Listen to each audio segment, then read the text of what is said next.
All right, hello. How are you? This is going to be hopefully a great first lecture for us about Simone de Beauvoir's epic text, The Ethics of Ambiguity. Hopefully the lighting isn't too weird in here. I am trying to do this at night, which is a little bit unfortunate because if I stand under the light, I get the shadows going. I look kind of evil. But that's okay with me, I guess. The point here is going to be to move through this text and do as good a job as we can of really trying to understand what it is that David Beauvoir is getting at here. And I think that's fine. We want to jump right into sort of the deep end as far as modern ethics goes and as far as ethical theory goes. And the reason for that is that there's not really much of a point in kind of wasting time going through everything else first, because what we can do is we can actually walk through this stuff in the order that de Beauvoir has presented it, and we can actually learn a little bit about the history of these ideas by tracing the way that she's going to do that. So let's see. I think that's actually everything. Let's go ahead and just dive in and let's get started.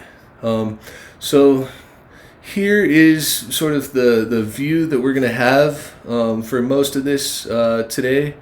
Let's see if we can kind of get this sorted out so it looks real good for everybody who's following along at home. Okay, so the first section that we're going to do runs from pages 7 through page 35. Here's the ISBN number for this book. Go ahead and do a screen grab of that or write that down if you want it, because you can actually Google this ISBN number, and this work is actually in the public domain. So what you can do is you can actually go download it for free, and then you have the audiobook so you can follow along with this and have a little bit better understanding of what we're doing. Okay, so before we get started, the plan is to go through section 1 today, and then do section 2 tomorrow, and section 3 on Monday. So hopefully we'll have 3 lectures of passable quality that do provide some value to the listeners and or the readers that are following along with this text. I feel like the important part here is going to be to get sort of a grasp of ethics in de Beauvoir's time and kind of look at that in contrast with ethics during our time, so that we can begin to start to sort of see what's important and what we can do better. So we're going to start with some high-level questions.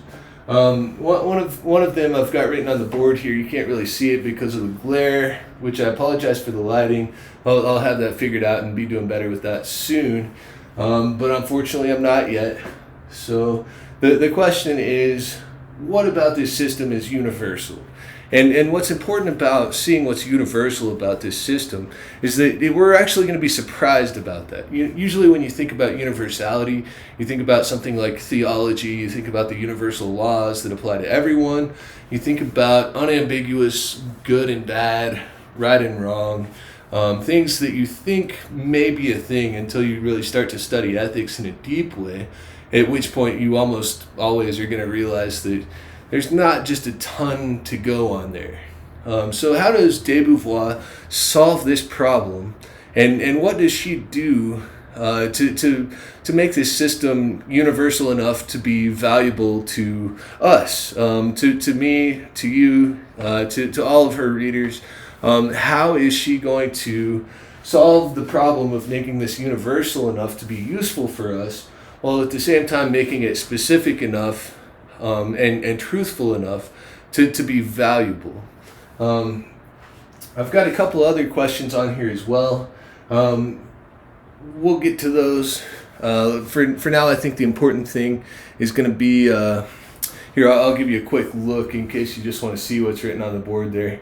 It's kind of tough to see, but hopefully you can see well enough. And now let's go ahead and dive in, and let's just get a start here. So this first section is called Ambiguity and Freedom. Well, it looks like my reader is not going to try to cooperate with us here. That was weird. So as we looked at in the very first video in this series, this section is called Ambiguity and Freedom. And basically, Montaigne is saying here, life in itself is neither good nor evil. It is the place of good and evil. So it's neither extreme. It's rather the continuum upon which the extremes exist. And it is according to what you make it. So you have sort of an agency, and you are yourself responsible for that. So why is it that de Beauvoir wants to bring that up so early in this text? Why is that sort of the foundation? Here, I'm going to switch back to the other view here. Okay, but so yeah, like why is this such a great starting point? And so let's get into de Beauvoir's text just a little bit here and have a look. We've got an early reference to Aristotle's definition of man, which is a rational animal, and she's talking about him being a part of the world of which he is a consciousness. So he is conscious of the world, and he's also part of the world. So what he is fundamentally is the world reflecting upon its worldness. This is a Heideggerian place to start. This is something that's very prevalent, I would say, in phenomenology and in existentialism, which is just that you've basically got this dualism right at the start, because man always exists as consciousness of something that's not himself, but also consciousness of himself. So she says here, at every moment he can grasp the non-temporal truth of his existence. And so this is the part of yourself that seems to stay intact even as you grow older. And what she's doing, I think, just by sort of calling to mind these images of the transcendental man, sort of so early in the text, is she's pushing off from sort of the idea that there's a soul. She's what's the best way of putting it? She is directing our attention away from that concept, but towards something very much like what that concept represents, which is sort of the identity that we have that seems to persevere with us, alongside us throughout all the adventures we go on during our lives. Let's see. Yeah, and so there's sort of this non-temporal truth of our existence, but also he asserts himself as a pure internality against which no external power can take hold, and he also experiences himself as a thing crushed by the dark weight of other things. So the thing is with man that it's complicated, right? Because we represent the universe, thinking universe. We are in sort of this this privileged state where we're compelled to make these moral decisions, and we're compelled to allow moral weight to sort of enter into the world where it otherwise wouldn't have at all, right? Animals for the most part generally tend to not be all that overtly moral, even in the cases where they are moral at all, which, if you're looking at amoeba, like that's just not really the case. So let's see. Oh, we've got a good line here too that's not highlighted.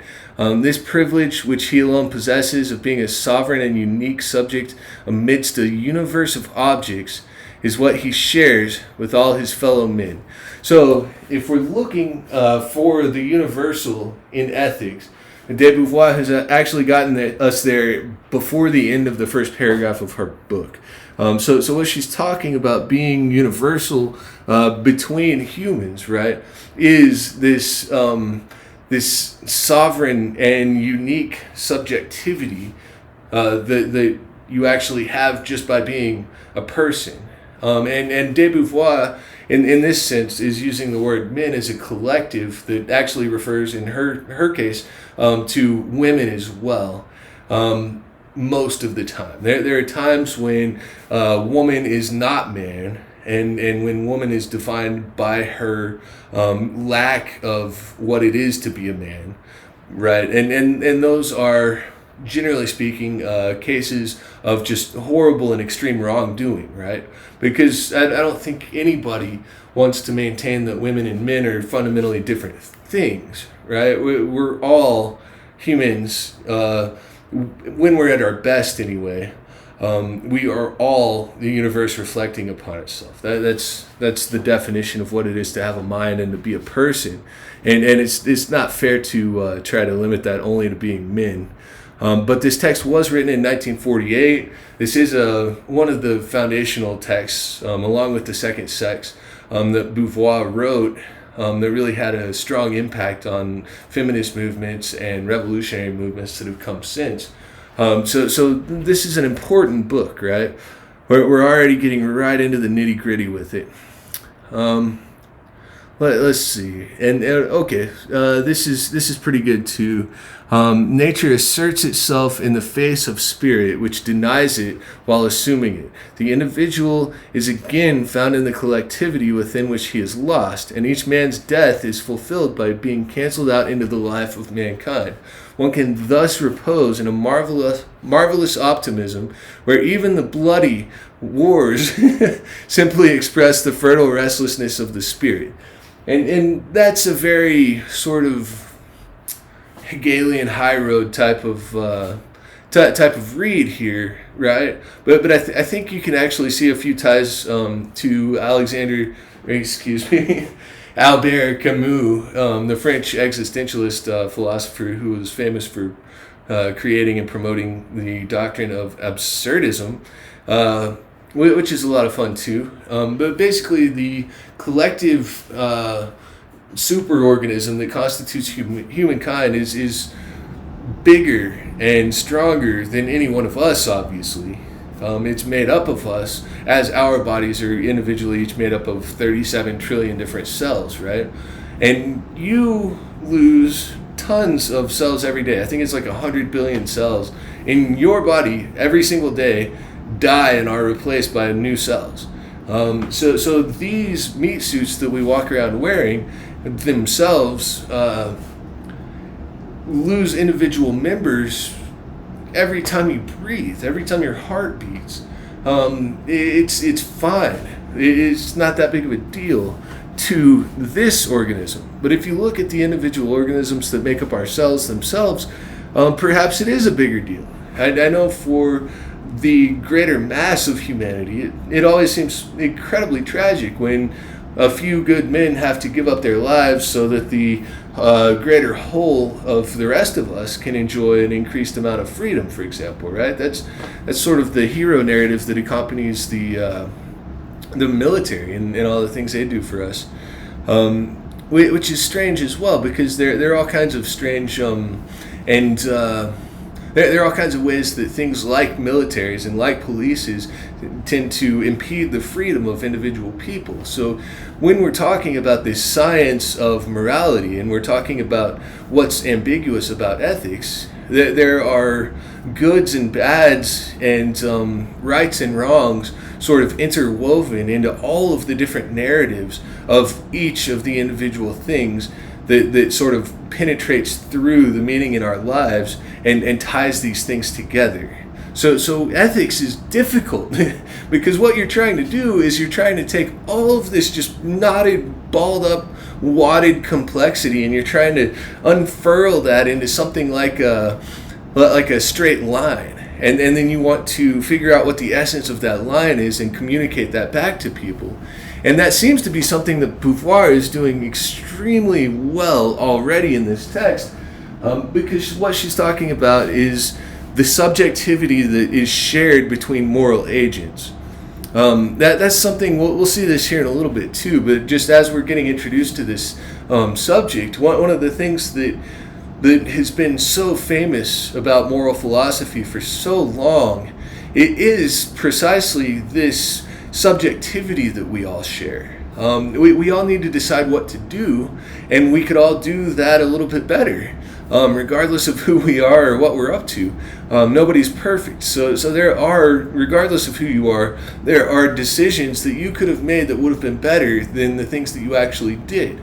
So what morality is, at the end of the day, is sort of this collective effort to sort of look back at those things and look at the things that are great for some people and the things that are terrible for other people, and think just, what is it about the good things that's good? What is it about the bad things that's bad? How can I make my life fit this structure where the structure itself or my character lends itself to me being good instead of me being bad more often?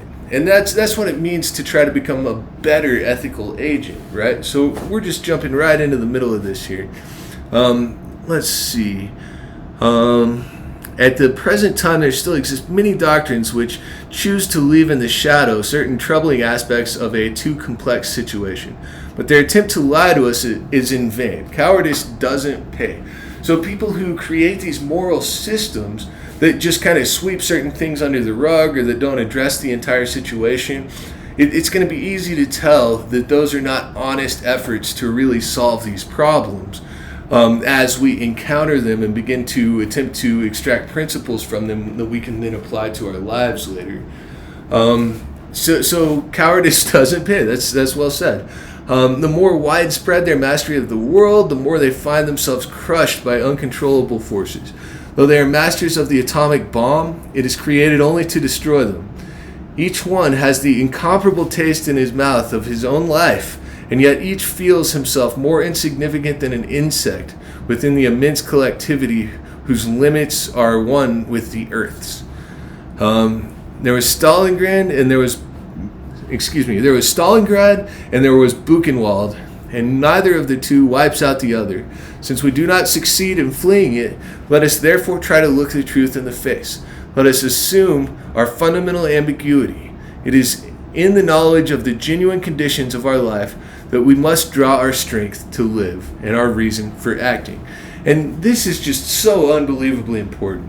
I mean, if you aren't able to even appreciate the reality of the situation that you're responding to in a situation where you're attempting to make a moral decision, how on earth do you expect to make a good decision? Even when you completely understand everything that's at work, there are still problems that come into play. So understanding is one of the first things that you need to be able to do in order to be effective as a moral agent, right? And being effective as a moral agent is something that's incredibly important. It's incredibly multifaceted. If you're going to be good at school, if you're going to be good as an employee, if you're going to be good as a family member, husband, brother, wife, sister, I mean, any relationship you want to have with other people is going to be predicated upon your inherent morality. And what that is just the collective of all of the moral decisions that you personally have made and how you feel about those decisions. So at the end of the day, it's going to be different for you than it is for me. It's different for me than it is for de Beauvoir. It's different for all of us because we're all unique subjects. And that uniqueness is something that can be elevated to the level of a moral principle because it is universal. And I believe de Beauvoir is one of the only people to really sort of spell that out in such a deep way. I know Kant engages with it to some extent, but I think at the end of the day, for Kant, the primary thing that's good is going to turn out to be rationality, whereas for de Beauvoir, what's fundamentally good beyond anything else is freedom. So our goal as de Beauvoir scholars is not going to be to do whatever the most reasonable thing is or whatever the most rational thing is. Our goal is going to be to act in the way that we ourselves become the most free through that action. So let's keep just kind of moving along here. So we're talking a little bit about Sartre, who is a great friend of de Beauvoir's. They were lovers. They had an interesting relationship from what I remember. I think maybe Sartre wasn't the best in bed, but he was the most interesting, and de Beauvoir wanted to kind of have all of the above instead of just a little bit. And as he got older, I think Sartre was less and less interested in intimacy in general, and he just got real into writing. Really impressive scholarship came out of those those lives, though. I mean, these people were incredible. Okay, this is a good chunk. To exist genuinely is not to deny this spontaneous movement of my transcendence, but only to refuse to lose myself in it. Existentialist conversion should rather be existentialist conversion should rather be compared to Husserlian reduction. Let man put his will to be in parentheses, and he will thereby be brought to consciousness of his true condition. And just as phenomenological reduction prevents the errors of dogmatism by suspending all affirmation concerning the mode of reality of the external world, whose flesh and bone presence the reduction does not, however, contest, so existentialist conversion does not suppress my instincts, desires, plans, and passions. That kind of comes back to this point I've got written up over here. I tell you what, I'll change the view for you right quick so you can see what's written there. This you can actually kind of read. It says, freedom is self-willing. That's perhaps the most important principle that comes from this text. There just isn't anything else that's quite so important in such an overarching sense as that concept. And I like to see that comes up pretty early for de Beauvoir here. When a man projects into an ideal heaven that impossible synthesis of the for itself and the in itself that is called God, it is because he wishes to the regard of this existing being to change his existence into being. But if he agrees not to be, in order to exist genuinely, he will abandon the dream of an inhuman objectivity. He will understand that it is not a matter of being right in the eyes of a God, but of being right in his own eyes. Renouncing the thought of seeking the guarantee for his existence outside of himself, he will also refuse to believe in the unconditional values which would set themselves up athwart his freedom like things. And so, what do we got here? We're talking a little bit about religion. We're talking a little bit about God. And what de Beauvoir is saying here is not that man is his own God. What she's saying is that man's being towards God, in some of the, not to dog on all my religious brothers and sisters out there, but in a lot of the mainstream dogmatic religions, you have a situation where the person who is appropriating the religion and using it for him or herself is expected to do so for the simple reason that being their self isn't quite good enough. There's, in some sense, what's called original sin is involved. And so what they're being told to do by these religious groups is to essentially renounce yourself and pick up God instead of yourself, and be for God and don't be for you, and then you get this reward in an afterlife. And what Beauvoir is saying here is, hey, that's actually kind of bullshit. You need to be okay with yourself, because it doesn't matter if you're right in the eyes of God or not. The far more important thing for each of us is that our will is here and that it resides inside of ourselves, because that's the origin of freedom. That's the origin of creativity. That's the origin of the ethical moment. So probably after I do this series of videos about de Beauvoir, one of the things that we're going to look at is Immanuel Kant, and we're just going to get a little bit more of a foundation for some of these ideas and some of these concepts, because, I mean, really and truly, a lot of this is pretty much straight out of Kant. For Kant, someone who doesn't make their own decisions in life is a minor, which is basically a word for child. And basically Kant's contention is that unless you are actively taking agency to make your own moral choices, and not just to follow along with someone else's moral choices, but to make your own for your own reason, what you're doing is you're refusing to be an adult. You're refusing to use your mind to determine the course of your life. And so for de Beauvoir, what the important part is that we're seeing here, and the point that she's really trying to drive home at this particular moment, is that the most important thing you can do is find the way to allow your will to align with your personality so that you feel free to be the person that you are. And I have a good friend who's an existential therapist, and we talk about some of this stuff on occasion. She was actually one of the founding partners of Serious Philosophy, but she's gotten very busy with her practice, which is doing well, so fantastic. Good for you, Victoria. I hope you watch this at some point, and I hope you like it if you do. But hopefully I'll like it, so it won't matter that much. Okay, well, let's just move on just a little bit here. Let's see. Let's let that one go. Oh, okay. Yeah, this is an important part too. We talk a little bit about Kant up here. Yes, Kant escapes solipsism because for him, genuine reality is the human person insofar as it transcends its empirical embodiment and chooses to be universal. And doubtless Hegel asserted that the right of individuals to their particularity is equally contained in ethical substantiality, since particularity is the extreme phenomenal modality in which moral reality exists. But for him, particularity appears only as a moment of the totality in which it must surpass itself. Whereas for existentialism, it is not impersonal universal man who is the source of values, but the plurality of concrete particular men projecting themselves towards their ends on the basis of situations whose particularity is as radical and as irreducible as subjectivity itself. How could men, originally separated, get together?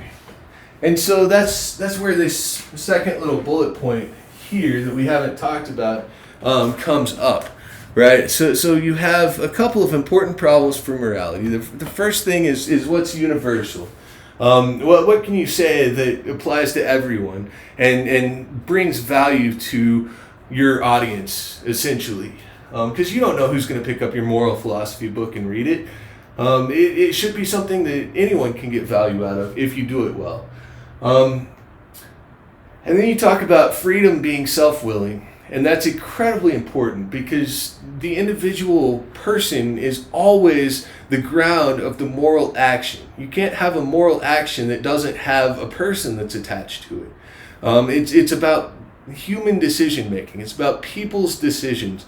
And so when we look at the substantial differences that exist between us as people, and we postulate sort of the only thing that we all really necessarily have in common is that we are all subjects ourselves, right? How do we solve the problem of putting value into ethics? How do we make this a thing that people read and that people understand and that changes people's behavior for the better? There are so many differences between us, right? There are probably societies in which you could be born and just be a bad liar, right? That's something that we might think of as virtuous in some parts of the West, right? It might be the case where being a bad liar made you tell the truth more, which was actually desirable, right? But then there are probably other societies in which, maybe different families, right? I could imagine a Texan family here in the Lone Star State with, it could be identical externally to my family, but it could be very important to this family to be a good liar. Perhaps they're thieves or something. And so being a bad liar, instead of being a virtue as it was in the first instance that we just looked at, instead is actually a vice now. And you actually have to work on your lie-telling skills, and you have to become better at that now. So there is just a tremendous amount of diversity between moral value systems, and even for me personally, or you personally, the good is going to change based upon the circumstance that you're in, based upon the people that you're around, and based upon what your goals are at that given moment. All right, so backing off of that just a little bit, it's very important to understand that there is no universal man in existentialism. We're not talking about the everyman. We're not talking about what most people would do. What we're concerned with in existentialism, and I think rightly so, because if we subscribe to the Kantian view of what minority is, most people are going to tend to fall in that category, right?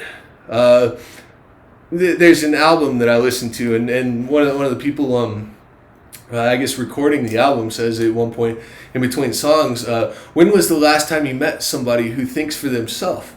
And that's a great question. I mean, it doesn't happen all that often. And so one of the things that is perhaps the most flawed among moral issues of our time is the fact that so many people are willing to just follow, because what they're doing is they're giving away their freedom. And what that does is that sort of that creates this category of people who have sort of sidestepped some of the most important moral decisions that they could make just by going with the group. And in so doing, what they've done is they've willed away their freedom, they've given away their ability to make moral decisions. And so we all have to deal with that to some extent. The Facebook problem, where they're mining your data, they're figuring out how you work, and they know you better than you know you, is a problem, because it takes away your ability to choose the experience that you want to have on that platform, and more recently, just in life in general, in life in more of the broad sense. What do you do when you wake up in the morning? Well, Facebook may know, and it may do something to influence that, right? Could change the smoothie that you're having in the mornings by giving you an ad, or could change your political affiliations, like we saw so much in 2016, right? But okay, so we can take these issues and we can kind of set these aside, because the people that we're talking about with respect to Beauvoir are, in fact, the rational decision makers. So what we're doing is we're looking at existentialism in particular as sort of the zone where all the good stuff is happening that we're so interested in, right? So by sort of limiting off the moral decision maker, and then looking at people in existentialism in particular, we can begin to understand sort of what moral conduct looks like for existentialism, even though it's going to be ambiguous. And even though the thing that's the most universalizable about all of this is the subjectivity, right?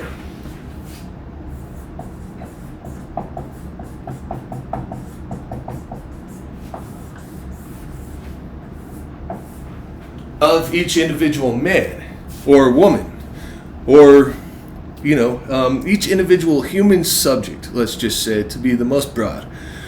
So an ethics of ambiguity will be one which will refuse to deny a priori. So a priori is actually sort of an old, philosophical term. It basically, what it means is the part that comes from reason alone, or the part that comes without there needing to be really any sort of experience of it.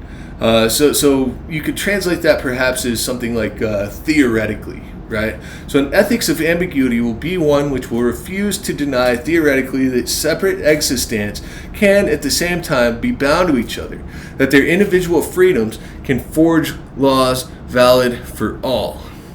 Oh, I've just noticed I'm on the wrong. Okay, so this is the sentence that I just read to you, in case you're following along and trying to read that for yourself here as well. Maybe meditate on that for just a second or two. Goodness. But okay, so an ethics of ambiguity will be one which will refuse to deny a priori that separate existents can at the same time be bound to each other, that their individual freedoms can forge laws valid for all. So we're refusing to deny that individual freedoms can forge laws that are valid for everyone. So we are basically looking back at what is universal here, and we're saying, okay, we don't want to say that there isn't any such thing as a rule that can be pretty much always valid for all people. There are some problems with many rules that people do postulate that are universal, but Beauvoir thinks that maybe she has something up her sleeve that nobody's had before, and she's going to be able to contribute something really good that sort of pushes the science of these sorts of universal principles that we're trying to unearth here just a bit further. I will say that she's going to do it by sort of changing the game just a little bit, which I think is where most of the best innovations come from. But yeah, we talk about Marx a little bit. She says, Marx does not consider that certain human situations are in themselves and absolutely preferable to others. It is the needs of people, the revolt of a class, which define aims and goals.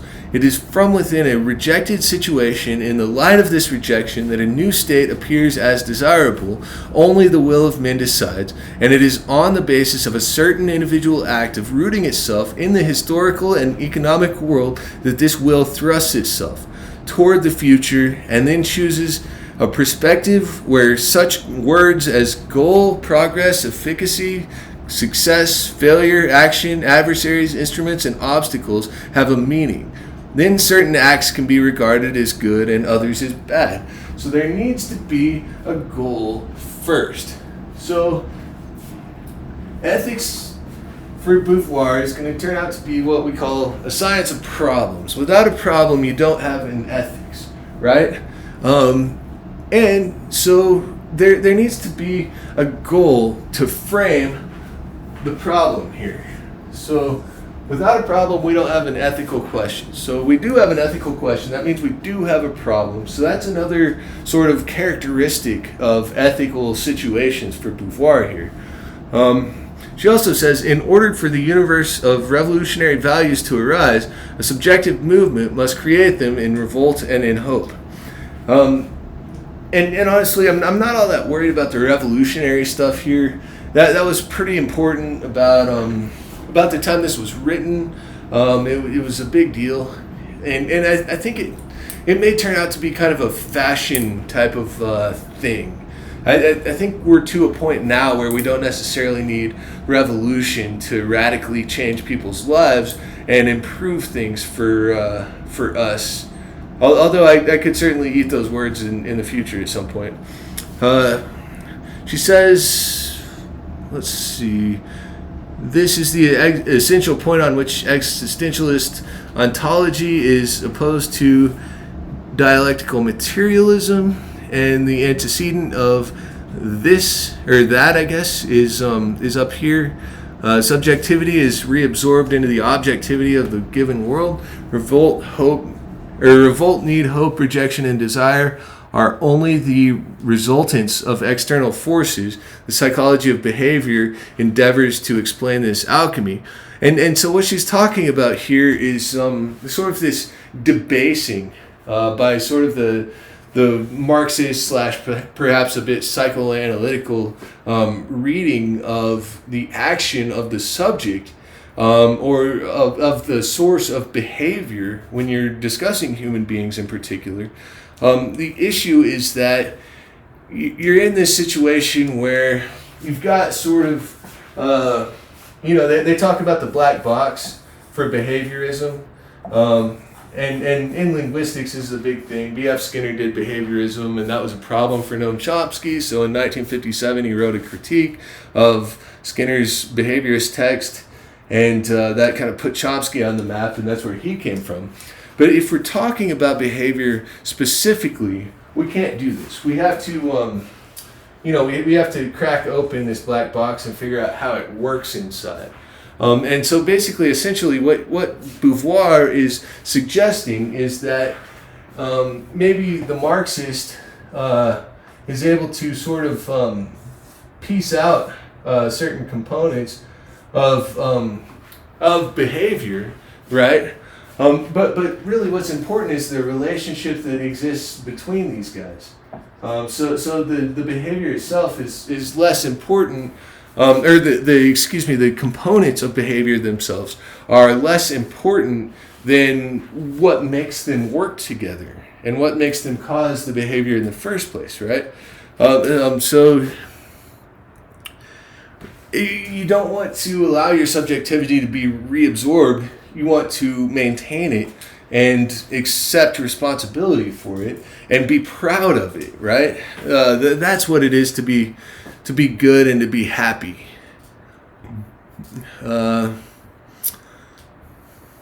Yeah, and we kind of prove this point a little bit more. We just kind of continue walking through this. She says, on the contrary, it appears that by turning toward this freedom, we are going to discover a principle of action whose range will be universal. So the man is not universal, right? But the principle can apply to all men. So all men have something in common, right? Or all people have something in common. And probably a lot of animals have this in common with us too, to some extent.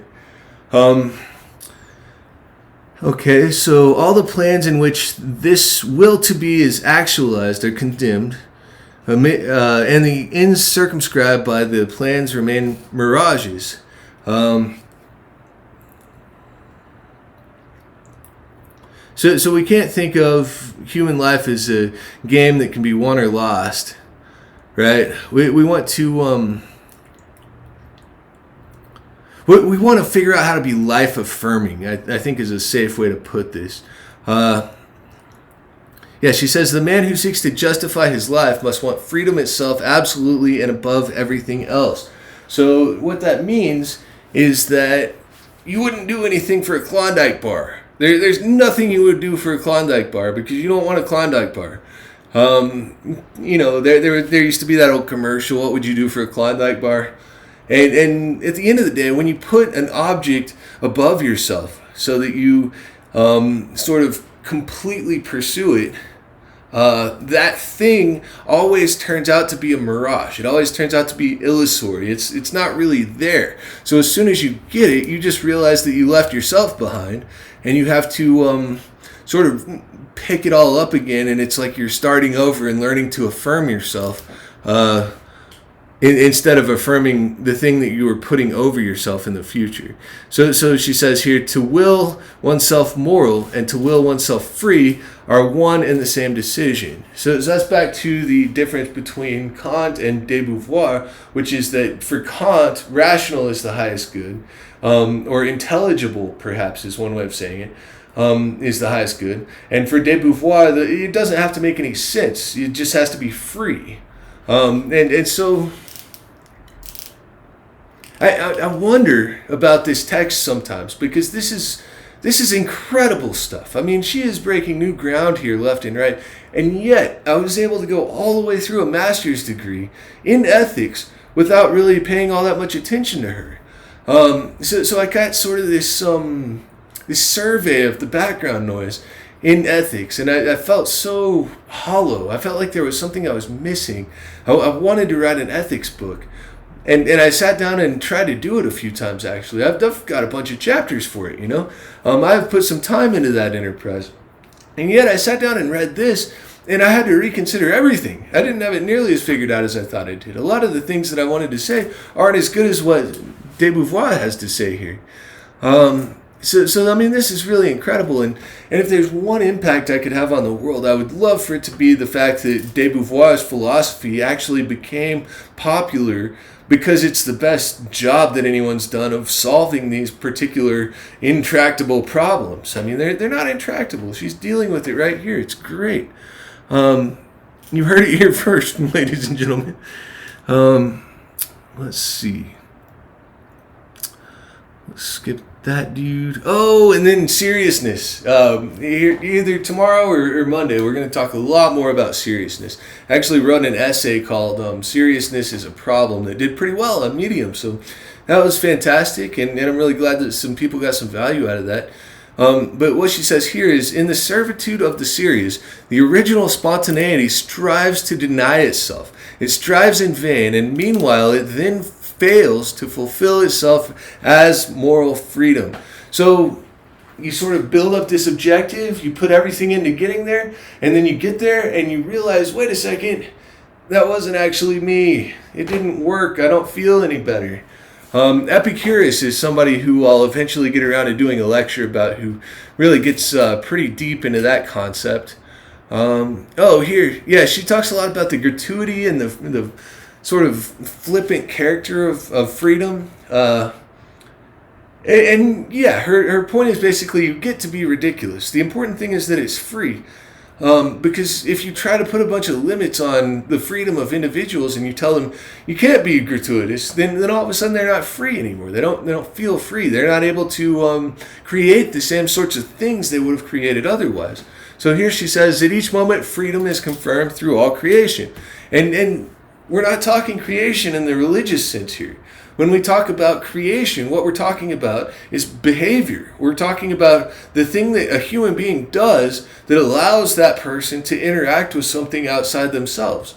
I'll throw you one from biotechnology, right? If you look at what a cell does, almost everything a cell does that interacts with its environment is mediated by proteins, right? So how do you know a cell is there? Well, you look at the proteins and it tells you a lot about sort of what's going on there. And I think that was an important sort of thing to look at, because when you become aware of just exactly how important it is for a cell to function, to have the right sort of proteins and be involved in its surroundings, whether it's in the body, out of the body, whether it's a bacteria that's trying to infect something, you need these proteins to allow the interaction to happen. And for a human being, I think you could say that you actually do need the creation for the freedom to happen, for the thing to happen. Without the freedom, people just kind of get beat down, and they're not any fun, and they don't have anything to contribute. They don't want anything really. So there are problems that come up, right? And here's a little selection that's kind of about the problems. She says, when an effort fails, one declares bitterly that he has lost time and wasted his powers. The failure condemns that whole part of ourselves which we had engaged in the effort. It was to escape this dilemma that the Stoics preached indifference. We could indeed assert our freedom against all constraint if we agreed to renounce the particularity of our projects. If a door refuses to open, let us accept not opening it, and there we are free. But by doing that, one manages only to save an abstract notion of freedom. It is emptied of all content and all truth. The power of man ceases to be limited because it is annulled. And then a few lines later she says, but no one would dream of considering this gloomy passivity as the triumph of freedom. And so I think where she's going with this is that there's sort of this imperative on each of us to endorse ourselves. We can't be free if we don't believe in ourselves. And that means that sometimes, even if what you're trying to do is the wrong thing to do, even if it's not a very good thing to do, you think of a band, right? And that band has had great songs that you really loved. Maybe it's your favorite band, and they've never had one that you just totally hated, but they've always done a song that you didn't like as well. And they have to get out there and they have to sing that song just as hard as all the other songs that they sing.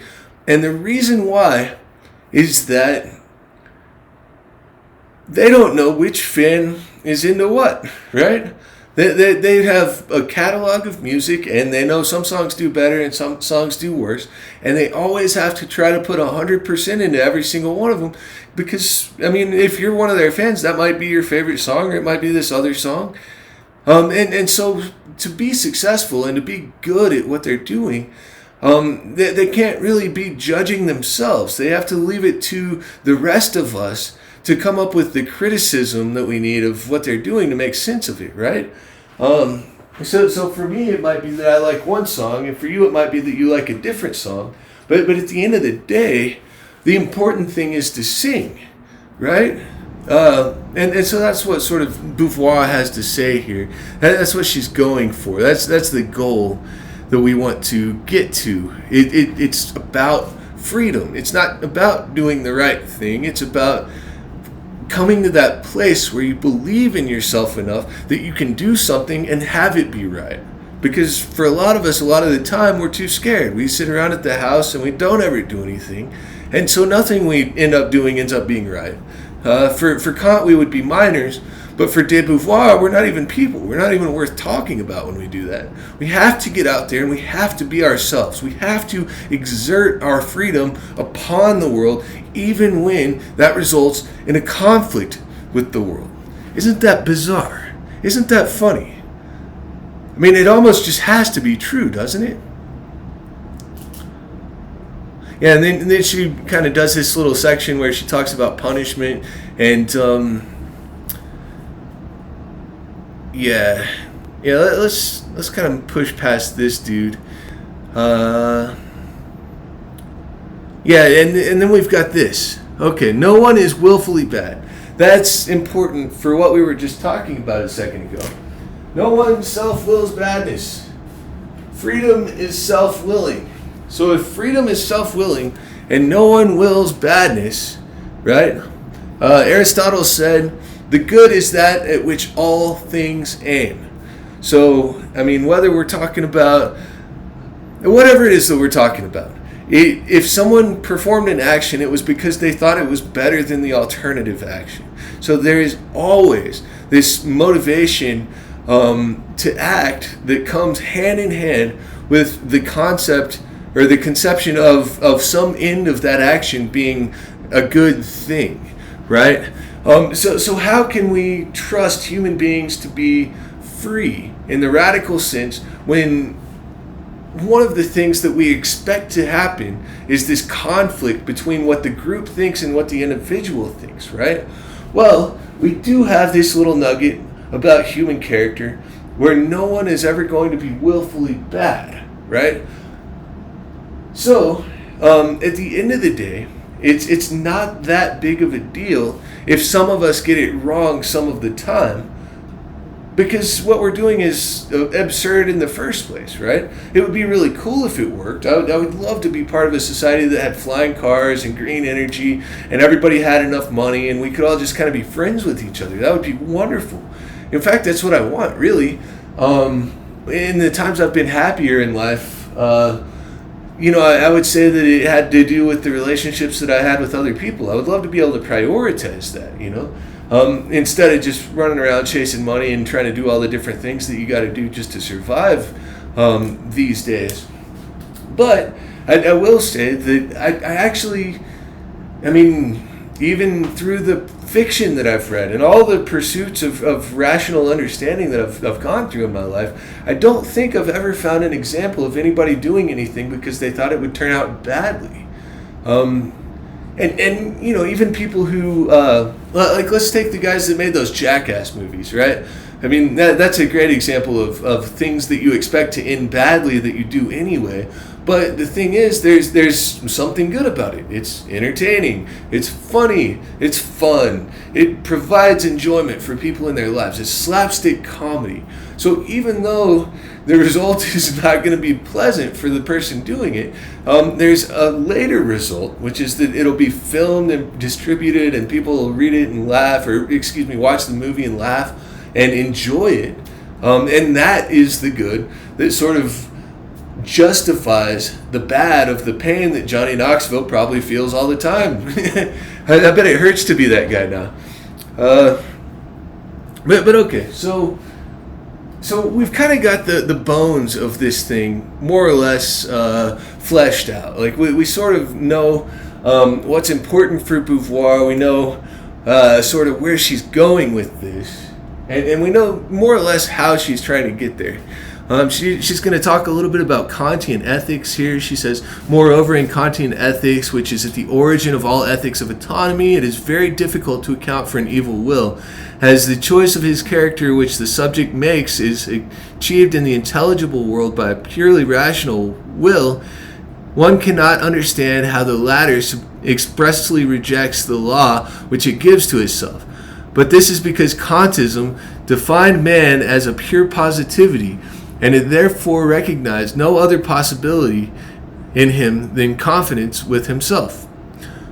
We too define morality by this adhesion to the self, and this is why we say that man can not positively decide between the negation and the assumption of his freedom, for as soon as he decides, he assumes it. He cannot positively will to be free, for such a willing would be self-destructive. Only unlike Kant, we do not see man as being essentially a positive will. On the contrary, he is first defined as a negativity. He is first at a distance from himself. He can coincide with himself only by agreeing never to rejoin himself. There is within him a perceptual playing with the negative, and he thereby escapes himself. He escapes his freedom, and it is precisely because an evil will is here possible that the words to will oneself free have a meaning. Therefore, not only do we assert that the existentialist doctrine permits the elaboration of an ethics, but it even appears to us as the only philosophy in which an ethics has its place. For in a metaphysics of transcendence, in the classical sense of the term, evil is reduced to error, and in humanistic philosophies it is impossible to account for it, man being defined as complete in a complete world. Existentialism alone gives, like religions, a real role to evil, and it is this, perhaps, which makes its judgments so gloomy. Men do not like to feel themselves in danger, yet it is because there are real dangers, real failures, and real earthly damnation that words like victory, wisdom, or joy have meaning. Nothing is decided in advance, and it is because man has something to lose, and because he can lose, that he can also win. That I just love that whole paragraph. I hate painting with the highlighter. I would have painted the whole thing. But that just reminds me so much of what Joe Strummer had to say. I mean, he was such an existentialist when you think about it. I mean, it really just is pretty incredible, you know, the resemblance that you see there. You know, it's funny, I say that, and then I look back and I'm like, why do I have that impression that Joe Strummer would be right at home here? And I think, you know, the concept is just that the future is unwritten. You know, it's possible that you could fail. It's possible I could fail. It's possible anybody could fail. I mean, Joe Strummer could have failed. And yet at the end of the day, the thing is that it's worth trying because failure is possible. And only because failure is possible is victory possible. So there's really sort of a calculus that has to take place, and it has to end up a certain way before there's a tangible enough benefit to justify the effort of acting. And yet there's sort of there's a problem for de Beauvoir, which is where you talk about what I guess maybe Sartre would talk about, a little bit of authenticity here. She talks about the trick of dishonesty here. She says, the trick of dishonesty permits stopping at any moment whatsoever. One may hesitate to make oneself a lack of being. One may withdraw from existence, or before existence. Or one may falsely assert oneself as being, or assert oneself as nothingness.